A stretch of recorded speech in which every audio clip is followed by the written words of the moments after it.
नमस्कार। आज मैं आपको करवा चौथ व्रत की कथा सुनाने वाली हूँ।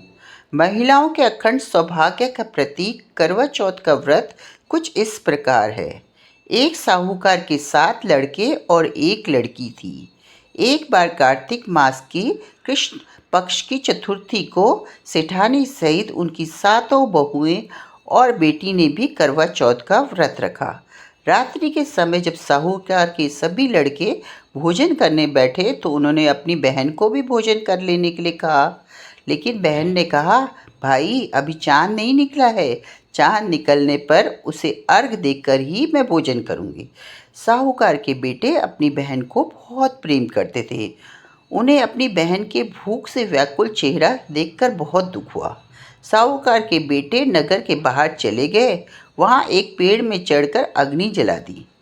घर वापस आकर उन्होंने अपनी बहन से कहा, देखो बहन, चांद निकल आया है, अब तुम उन्हें अर्घ देकर भोजन ग्रहण करो।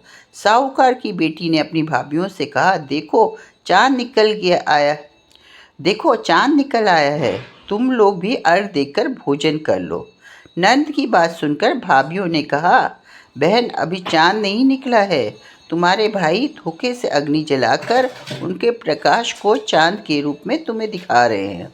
साहूकार की बेटी ने अपनी भाभियों की बात अनसुनी करते हुए भाइयों के द्वारा दिखाए गए चांद को अर्घ देकर भोजन कर लिया।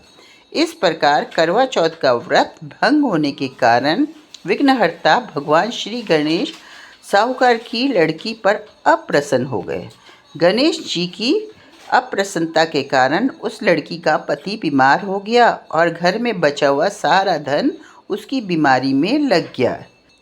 साहूकार की बेटी को जब अपने किए हुए दोषों का पता चला तो उसे बहुत पश्चाताप हुआ।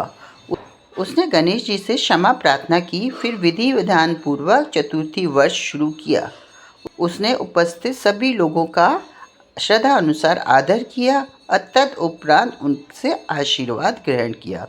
इस प्रकार उस लड़की की श्रद्धा भक्ति को देखकर एकदंत भगवान गणेश जी उन पर प्रसन्न हो गए। उनके पति को जीवन प्रदान किया और सभी प्रकार के रोगों से मुक्त करके धन संपत्ति और वैभव से युक्त किया है। कहते हैं इस प्रकार कोई मनुष्य छल कपट अहंकार लोभ लालच को त्याग कर श्रद्धा और भक्ति भाव पूर्वक चतुर्थी का व्रत पूर्ण करता है तो जीवन में सभी प्रकार के दुखों कलेशों से मुक्त होता है और सुखमय जीवन व्यतीत करता है। जय चौथ माता की जय।